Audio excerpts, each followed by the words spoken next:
not clever enough, you didn't get the grades. And I was like, okay, Wow. what do I do now?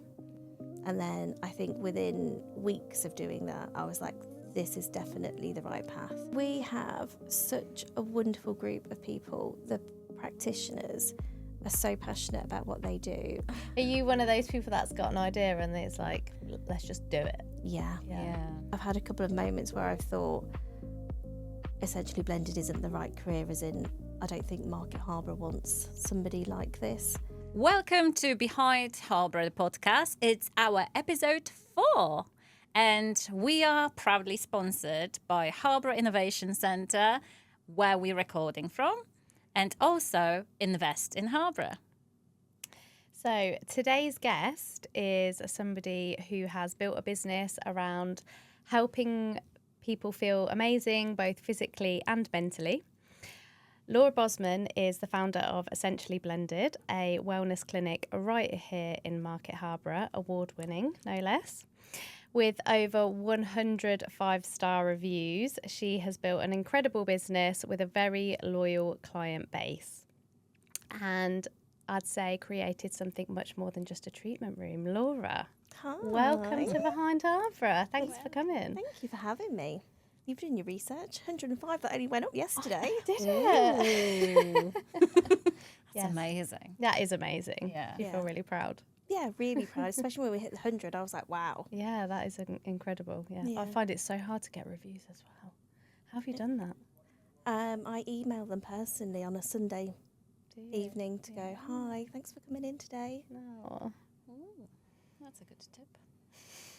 That's what I I'll be did, doing Personally, I nice. Sundays. did try like a Google digital review where they were in the treatment. Yeah, But it- with the little QR Yeah, codes. but it just felt too salesy and it kind of interrupted the end of the treatment. It didn't feel very professional to go, oh, thanks, you've had lovely treatment.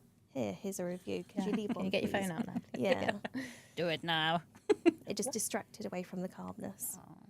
But you got to try these things though. No, absolutely. Yeah, you've got to see what works for you. I think Yeah. personable always is, Yeah. is the way to go. So, Laura, you started an amazing business, but it's not just Essentially Blended, is it? So tell us more about Manor Walk and how is building something together with your best friend? How you started?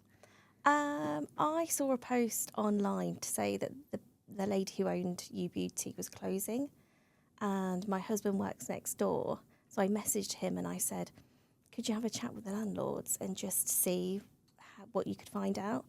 And the landlords wouldn't tell him anything. So I just Instagrammed her and just said, hi, I'm Laura. I'm like a real small business. Could you just put me out of my misery? I think your building's beautiful.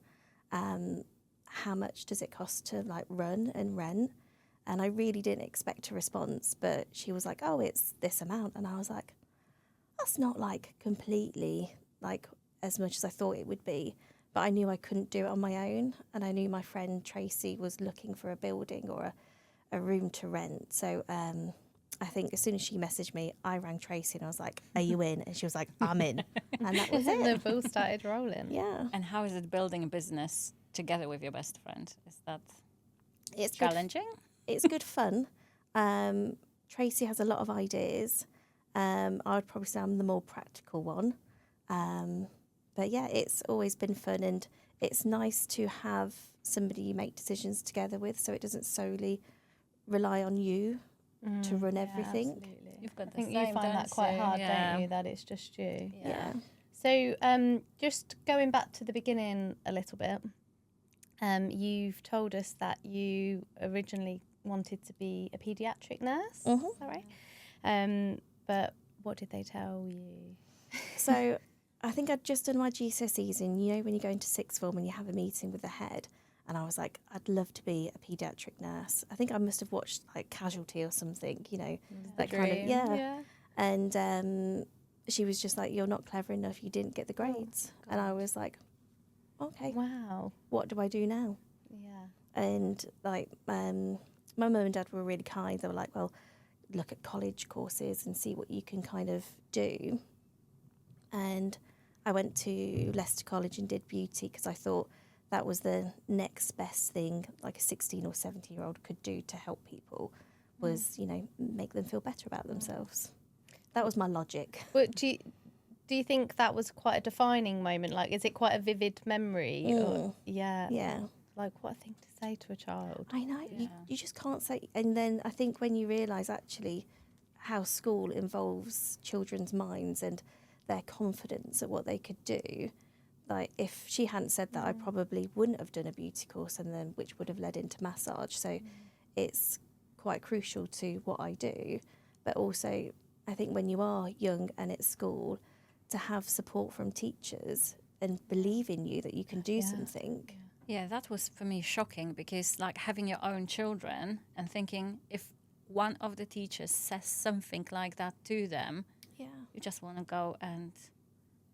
Those adults were like such a different generation to us. For Obviously, sure. we do parent and we do talk to each other so differently now. Yeah. But to be that blunt with a child, essentially, Yeah. like even at that age, you're still a child. Yeah, I'm pretty sure my mum rang school and, you know, did the whole letter writing. I'm not very happy about this. But the damage is done then, isn't it? Yeah. But do you feel like now, looking back, it was damage, or do you feel like quite grateful that your life took that path? I mean, I feel okay about it. I don't like lose sleep over Yeah, it. But yeah. I think as a child, I was like, oh, somebody's told me I'm not good enough. And that might have been my first experience of somebody telling me I wasn't good enough. Do you think that led you into the holistic kind of industry that you're in because you want to make people feel good about themselves? Probably. We're all got very deep very quickly, sorry. No. So, finding your purpose. So how, going into like a beauty course, did you know straight away that this is something you want to do? How? When I did the beauty course, I think it was a couple of years long, and then I worked in industry. Pretty much as soon as I worked in the industry, I went, this is not for me, because it was waxing, it was nails, and everything had to be perfect. And I think sometimes we all have elements of being perfect and want things done right. And I was like, I can't do this. And it wasn't a wellness industry, it was more Aesthetics. yeah. And I guess doing it, and only by doing it, I realised actually this doesn't sit right, or I didn't feel connected to it. So then I was like, well, what else am I going to do? I can feel something coming, but I don't know what it is. And that's when I did the holistic diploma at Leicester College. And then I think within weeks of doing that, I was like, this is definitely the right path. I feel quite comfortable doing this. I feel like that's an industry that you'd have to feel as well. You need to be really in it and really passionate about it to be able to really deliver that for your clients. Yeah, I think so. So then what came next from your course? Did you go into that industry straight away? Or have you always done that now? Yeah, I worked for a little bit, and then I met my husband, and then we spent a lot of time travelling. So it got put on the back burner. Where did you go? Where did you go? Yeah. Everywhere. Oh, wow. We had a typical around the world ticket. So we started off in India, went then to like Thailand, Cambodia, Vietnam, Laos, Hong Kong, Australia, New Zealand, Chile, Brazil, Peru. Wow. Well, how long did you travel for? That was a year. And then we came back, loved it, and went, let's go again. So did you come back and save up a little bit to go again? Yeah. What were you just... How old were you then? I was 21 when we were in Australia, so 20-ish I would have left. Wow, that's Amazing. amazing. Yeah. Well, do you still travel now? Not quite. It was all life before children, so travelling now is holidays. Yeah. But we do now try and pick holidays we think will show the kids something different. Bit of culture. Yeah. Yeah. Where's one of your favourite places you've been with the children? Abroad, probably Thailand, and that's just because we spent a lot of time there, had our honeymoon there, so it was quite nice to go back. Yeah. And one of the islands we went to was very not touristy at all. It was just beach huts, and when we went back last December, actually, it was just like buildings everywhere, and they didn't have roads there when we were there last, and there was lots of roads and Wow. stuff, so it changed. What island huge. is that? Kolipe. Oh, okay. Wow. I love Thailand. It's stunning, though, Mm. isn't it? I think It's it's really quite- underrated. Yeah, it's quite close to the Malaysian border, so it's quicker for you to fly into Malaysia Oh, okay. and then get a boat over. Oh, wow. So would you go back to Thailand again? Yeah, Yeah. it's fun. Well, the mainland's fun. So you told us, like when we were discussing before the podcast, that starting a business wasn't for the business, but it was for the travel, wasn't it? Like when you and Ed started, was that the business itself was important, but it's love for balancing? I know you, and I know that holiday part of your life is important now with children as well. Yeah. How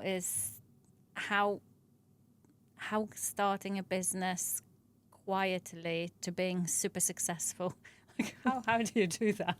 Because it's like essentially blended. It's not that old, is it? No, I think it was January 2021 was my first official client. Oh, wow. Yeah, So and really young, really.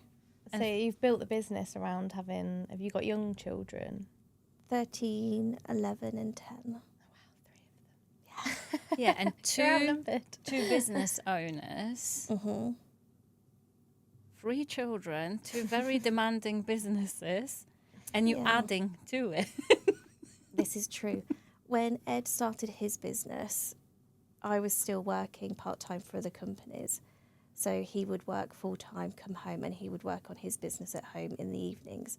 And it wasn't until he felt he had enough money in the bank to go, actually, I've got a bit of security now. I can now go alone and not rely on a different job to bring in that income. So we've done it at different times, which is nice. So he would work lots and I would be mum and look after the kids and do part-time. And I think more so when Manor Walk came about, I had to do more because it had to be successful. So then he did more looking after the kids and school runs. Yeah, Yeah, and you because just it's really not. juggled. Yeah, it's not as simple. Oh, we've got kids because they've got clubs all over, and having 3, I've got 1, Yeah. and driving him around is a challenge. You have 3, and they've got different interests as well, don't Yeah. they? So it's not like you drop them in one place. No, and they were a part of every journey we've done. They always hear about Ted's work and they always know what Mummy's work is. But with Manor Walk, they got to be involved. You know, they were there helping cleaning. They were there Done a late lot at of night eating work. sandwiches on the stairs because we had stuff to do. Mm. So it's, again, an important part of the process that they see what work is. It's Yeah. not always a 9 to 5. Yeah, no, absolutely. I think we can teach them so much more by just role modelling Yeah. that there is more to just going and finding a job and working 9 to 5. And Yeah. yeah, it comes with pros and cons. So did you, so you were employed before what made you make the leap into self-employment? I quite liked working, as silly as that sounds. I'd always had a job, always communicating with customers and working in retail. So I guess it changed when we had kids, you know, things have got to change and fit within the family dynamic. And it wasn't until we had COVID and I was making blends for people in the village. And I think it must have been Ted who said, oh, why don't you do this for a job? And I was like, nobody wants to buy some essential oils. And then it kind of like snowballed from that very small idea. Because you add your essential oils into your treatment. That's why I like the name, but it's Yeah. quite important. Your treatment is completely different from a normal treatment that people would I like experience. To think So tell us all about it. so I like to have clients in, if it's their first massage, they'll have a half an hour consultation. And that's where we sit down, we chat, we drink tea, and I get to know them, or we get to know them. And we go through their consultation form. So the important stuff, you know, allergies, medical history, but also big stuff like any emotional traumas. and we always kind of go back a few years because things, especially like with COVID, we've seen a lot of people hold that sort of stress. And until you ask the question, sometimes you don't know what you're going to find when you're on the couch.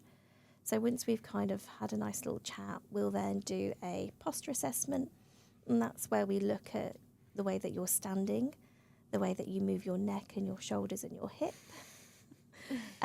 We look at like if your pelvis is tilted, whether your knees are locked or you've got high arches or flat feet. You know, all these things will put a strain on the body. So we're already trying to assess what we might need to do when you're on the couch before getting you on the couch. And then lastly, we do something called spinal test lines. And that's where we scratch either side of the spine. And normally you'll get a nice pink line from like the top of the neck all the way down to the sacrum.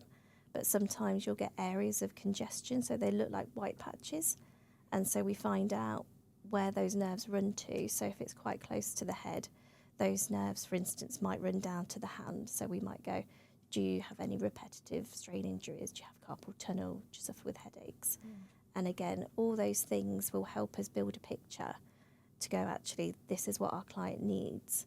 And then the last question we ask before you get on the couch is, what would you like from this treatment? Because it's okay me going, you're highly stressed, you need this. But the client has gone, actually, no, I want really deep tissue. They're two very different experiences. So it's managing the client's expectations and going, this is what we found, this is what we can see. Let's do a little bit of this to give you what you need, and then let's do a little bit of this to relax the nervous system. I think they'll benefit from it. Yeah. I don't like massages, but I think You maybe... don't like massage? No. Why? I don't know. I Not had like a being bad touched. experience, but listening to this, I was like, ooh, maybe I need to. Because I send my husband sometimes, but I'm bored now to book him Yeah. with you. So I was like, you do it yourself. And he hasn't No. come back now. So I have to do it but he says you're one of the best. He Aw. didn't have that, but he is like deep tissue and it's like quite things wrong with his back. But I love the whole description of how carefully assess person before, because would you know? I wouldn't even know what, like, how No, can I've you never help had me? that experience before No. with. No, and with a normally you'll massage. start assessing from when they walk in the door, like if they're happy, if they're rushed, you know, and you automatically kind of get those cues. But it's just another part, and I think I used to charge £10 for that half an hour, and I don't know why. I must have been quite worried about money at the start and making things work. But now we don't charge. It's the same price as a normal 90-minute massage, because I think actually for us to do our job properly, we need that assessment at the beginning. So you just get to come for 2 hours instead. Yeah, it's just such a it's a much better service, and you really giving value to Yeah. the client. Yeah. And you know how to help. So what made you want to start doing that and thought this is a better way to? Was there a turning point? Oh, what with the consultation? Yeah, or the service that you offered? Yeah. I just like to do things well. And Thoroughly. yeah, and I've been to lots of different spas and had different sorts of massages, and nobody quite asks all of the questions. And I do get that sometimes that you just want to go in for a massage and just be quiet and have some nice quiet time. And that's okay too. We can still do that. But for us to do what you need, it's really important to come in for those first 30 minutes. Yeah. So because this was it was such a huge leap into kind of self-employment and having a huge business, was there any like just big turning points aside from kind of juggling the I think work-life moving to balance? Harborough was a big thing. I naively thought all my clients from Wistow will follow. And I think it was only like 20%. Really? Yeah, Just because of the driving. I think so. And I like the story about when you started in Wistow and how the first client was the lady who was renting the studio to you. That's Yeah, quite I nice. thought that was quite important actually, because it was my very first day. I didn't have any clients. And she was like, I'll come in. She paid, you know, she was like, you need to earn money. And I get that now from a business point of view, what she was doing. But it just made me then have that very first treatment of walking around the room. You know, it's a new room, it's a new setup. It made me feel comfortable. What a nice thing to do to support you, but then also, I guess, seeing how good you are, so then she could talk about you to other people. Yeah. Amazing. And moving to Harborough, it wasn't the first studio you didn't end up in Manawak, thank you. No, I was originally at the Laura Lane Studios on the third floor. So you had to go up like 2 or 3 flights of stairs to get up there. And you're growing as a business, aren't you? So you're getting people trained to help you help the clients. How do you have lots of staff? 3, 4 including me. How is it? How is it? I was like on 2. Yeah. You are fast. Yeah.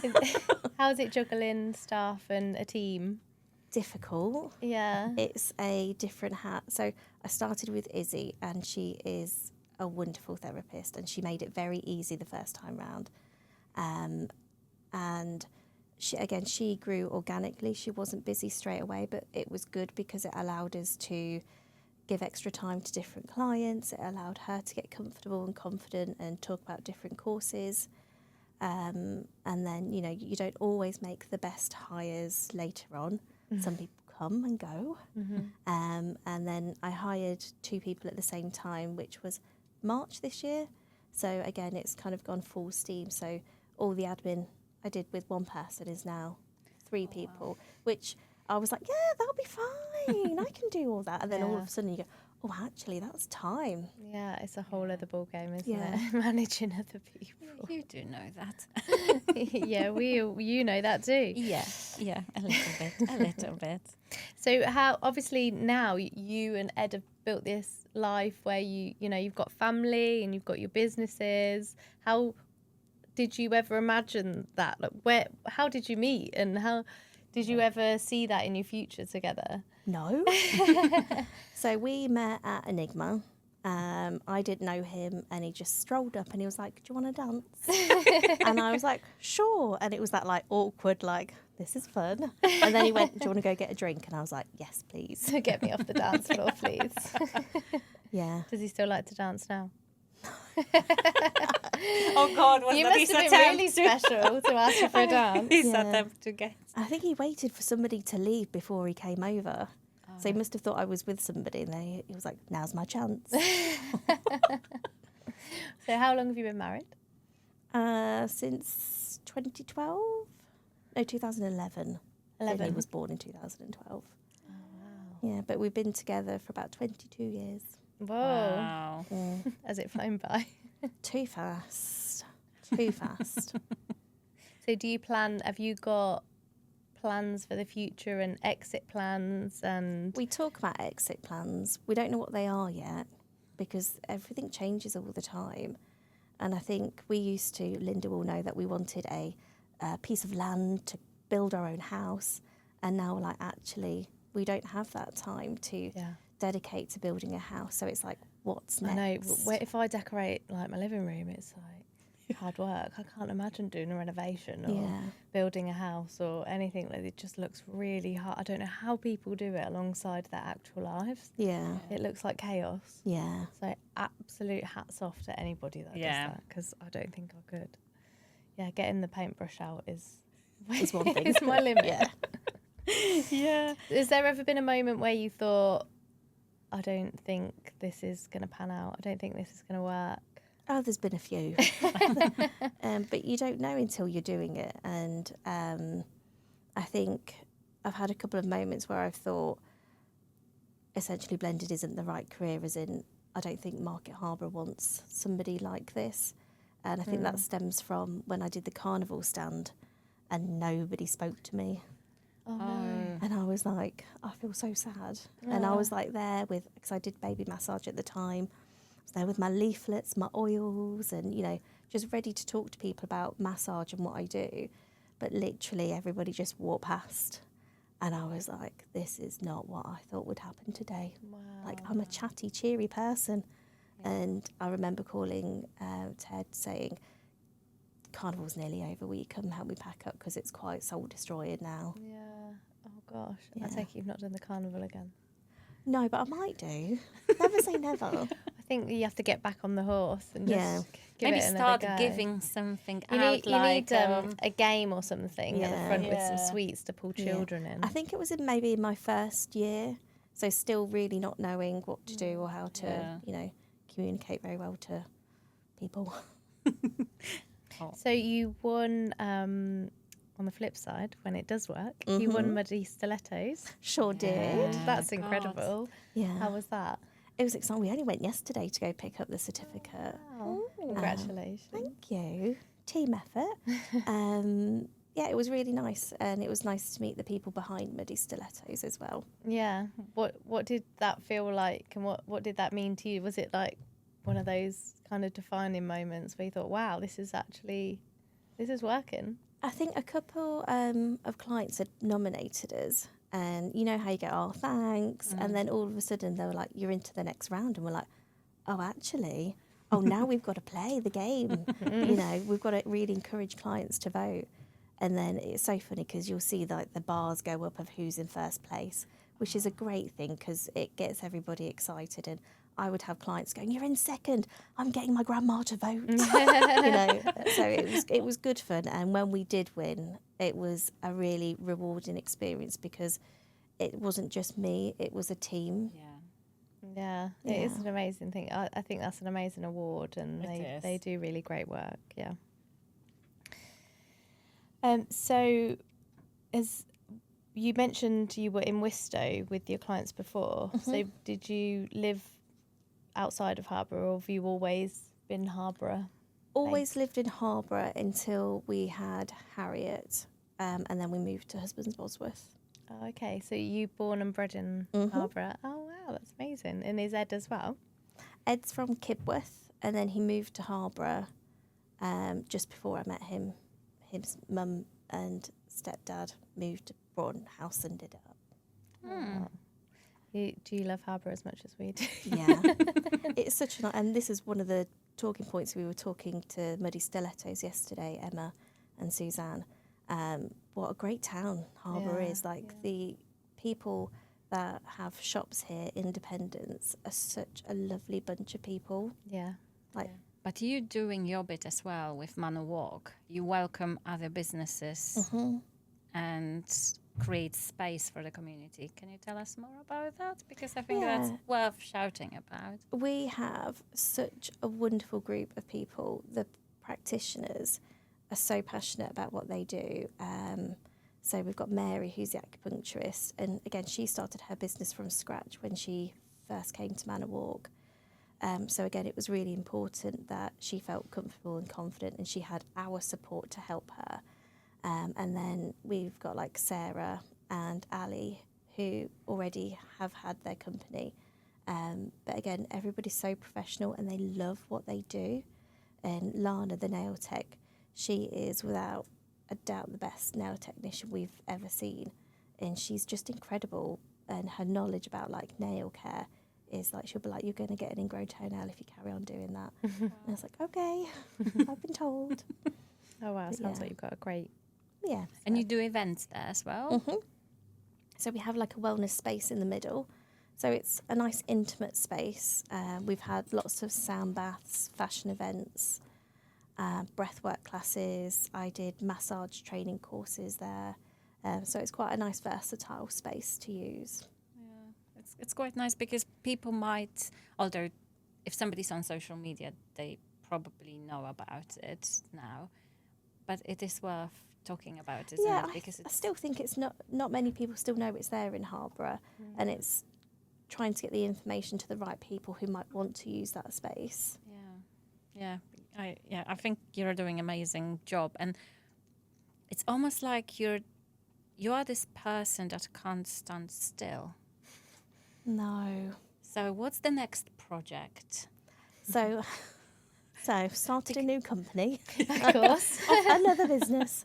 Off the back of Essentially Blended. So during some training I did, I did a manual lymphatic drainage course. It was just a 1 day, dip your toe in, because before you go on an expensive course, I was like, just want to see if I really do like enjoy it. I did, loved it, and then went on a better course, which was more in depth and more clinical. And that side of the company's just snowballed. Everybody's really interested in it, which is great, but it meant our capacity with Essentially Blended was just getting too much. So I was getting a lot of clients asking on Instagram, oh, could you like sculpt me? Will you debloat my tummy? Will you, make my thighs look better? And I'm always honest. I'm like, it's not a weight loss treatment, but the benefits of having it done does debloat your tummy, does make your skin look better. So I went and did an advanced course. So the new company is called the Lymph and Contour Clinic. So it's slightly more medical. So it treats pre and post-op clients with manual lymphatic drainage. It treats scar therapy. It does body contouring and advanced lymphedema care. Wow. So it felt more medical than holistic. So almost you're going back into the circle. Like what the teacher said is actually, look at me now. Actually, I'm not. Wouldn't you love to say something to that teacher? Yeah. Look at me. I have heard incredible things about lymphatic drainage. So just people seem to really love the benefits of it as well. Yeah, and I think the understanding and the education, just like with anything out on the internet, that at one point eggs was bad, bacon was bad, red meat was bad. So it's like, what do I need to learn, or what do I need to absorb to get the right information? And it's the same with lymphatic drainage. There's lots of people doing it incorrectly, and there's lots of people doing it too fast.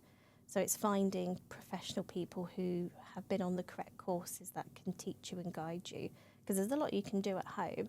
And it's like when you go to a hairdresser's, you can get the best blow dry when you go to a hairdresser's, and you can do a good job yourself, but it's always better when you get somebody else to do it. Yeah.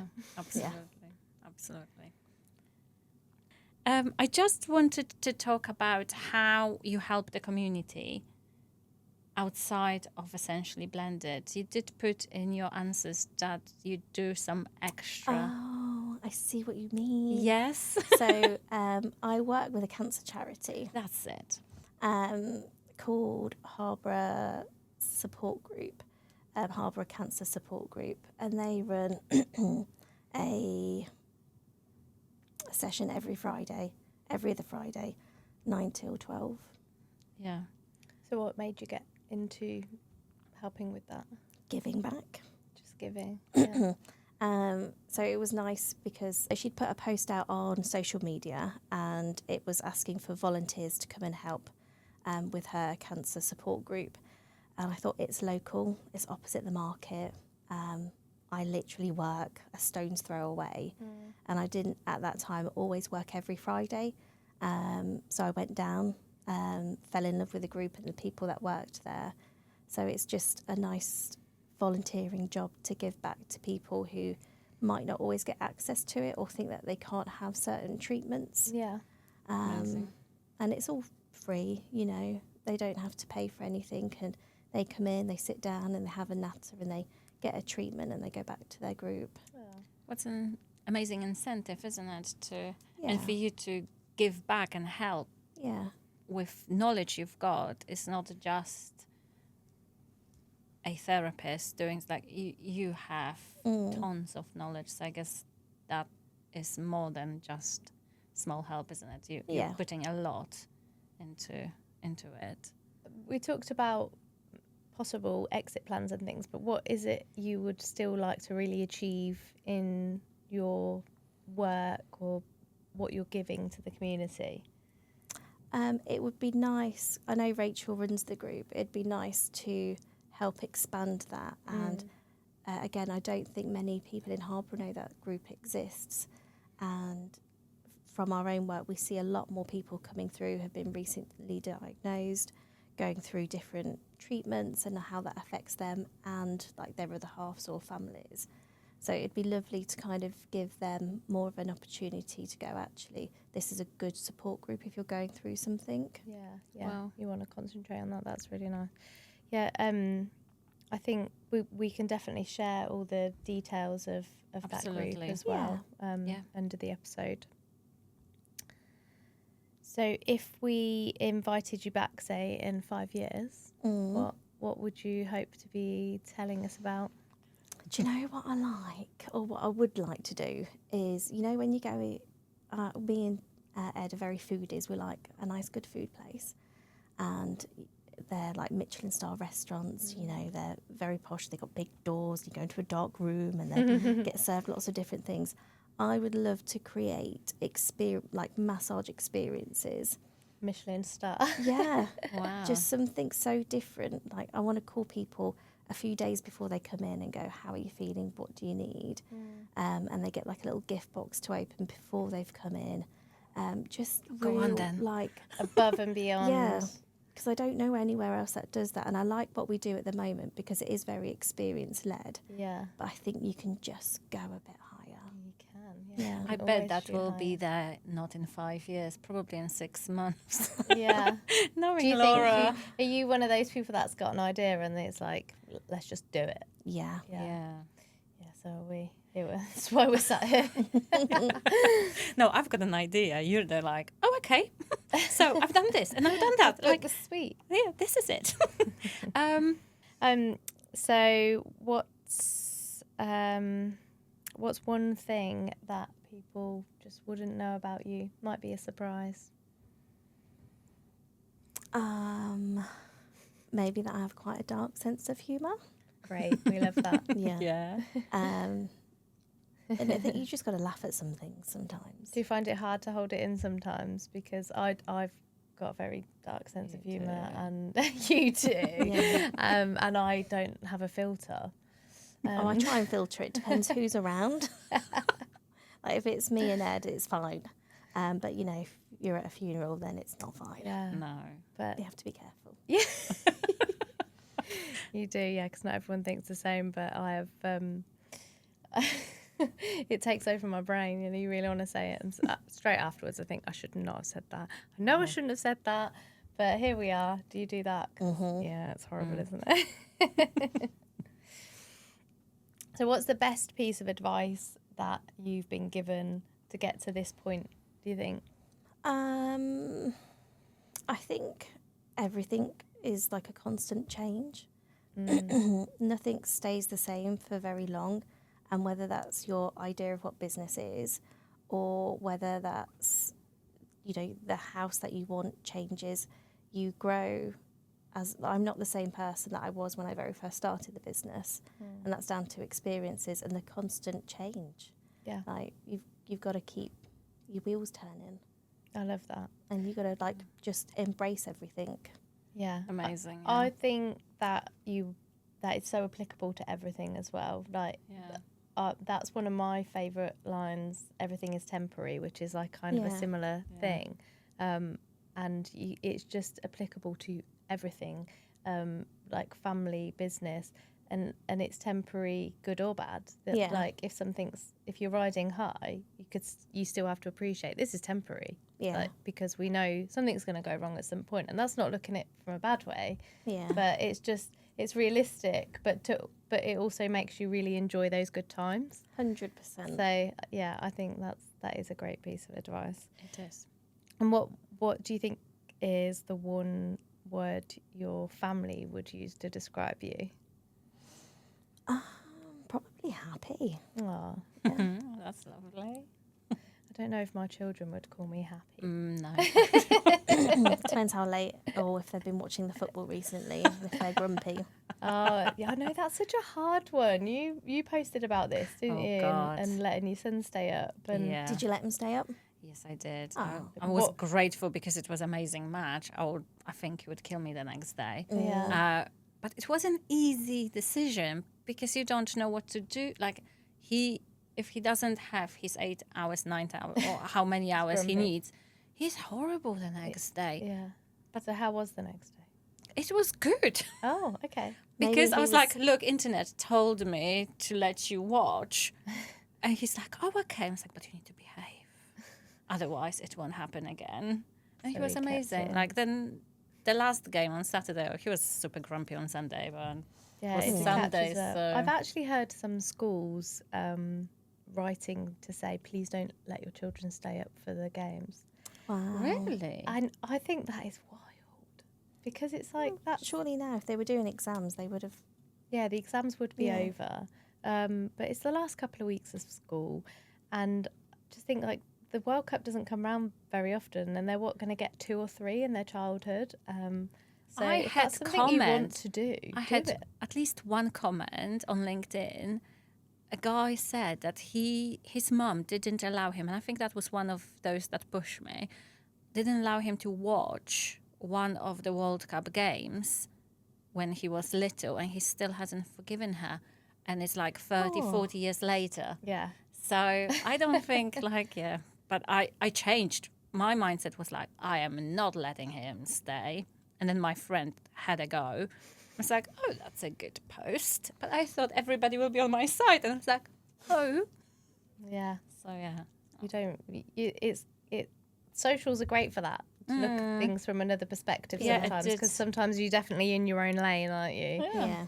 So have your kids been watching? All of them been watching the Yeah, games? they're football mad. Are they? That's Yeah. great. And that is. It's so and hard that to have is. football fever this year, though, when they're like at 1 o'clock in the morning. Yeah. Oh, God. They don't watch the No late ones. They watch was it Saturday, wasn't it? Was it 10? Yeah, yeah. It is. It's Today's quite frustrating. Yeah, today's a good one. It's 5 o'clock. 5 o'clock today. Who? And then 1 o'clock. Yeah, the 1 o'clock next one. Yeah, not ideal. Well, I've got 2 young girls and they couldn't care less about football, so I don't have that dilemma, thank God. Not yet. Not yet, no. There will be something They'll use it else. as an excuse at some point, I'm sure, Yeah. next time. When your children are grown up, adults, what do you hope that they'll remember most and have learnt most from you? If you want something, you've got to work for it.